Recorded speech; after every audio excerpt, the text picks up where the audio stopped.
აქაც დაწერილია კოდი, ესე იგი პირველი 5 ხაზი არის მრავალსტრიქონიანი კომენტარი. ლურჯი ასოებით რომ არის, მე-7 ხაზიც ერთსტრიქონიანი კომენტარი, ეს ერთი ხაზი რომ არის, შემდეგ ცვლადი გვაქვს შექმნილი 4 და 2 ხაზი არის, აი აქ. მოდი ჯერ ეს დავაკომენტაროთ და ჯერ განვიხილოთ მხოლოდ პირველი.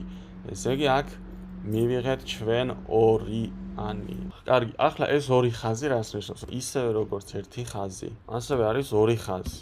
ორივე არის გაყოფა.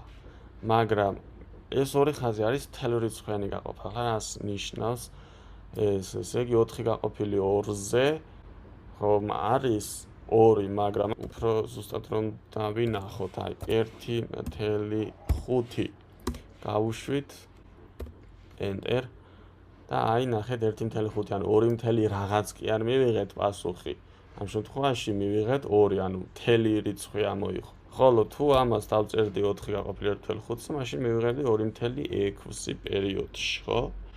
გასაგები არის, ესე იგი ეს 2 ხაზი არის მთელრიცხვიანი გაყოფა, რა თქმა უნდა, ერთად უნდა დაიწეროს 2.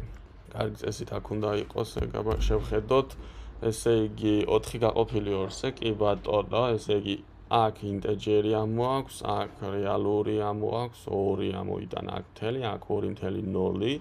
შემდეგ აქ ვნახოთ რას აკეთებს 2 გაყოფილი 4-ზე.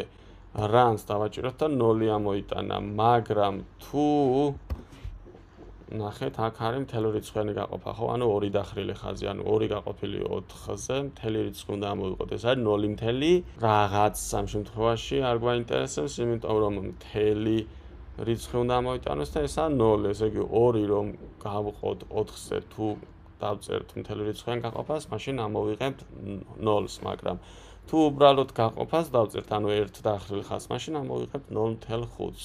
გავიგეთ? ესე იგი აქ არის ეს არის მთელრიცხვიანი გაყოფა, ანუ პასუხი თუ გვინდა იყოს რომ მთელი რიცხვი, ეს არის ჩვეულებრივი გაყოფა, თუ გვინდა რომ ზუსტი რიცხვი მივიღოთ გაყოფის შედეგად. Next დავაჭიროთ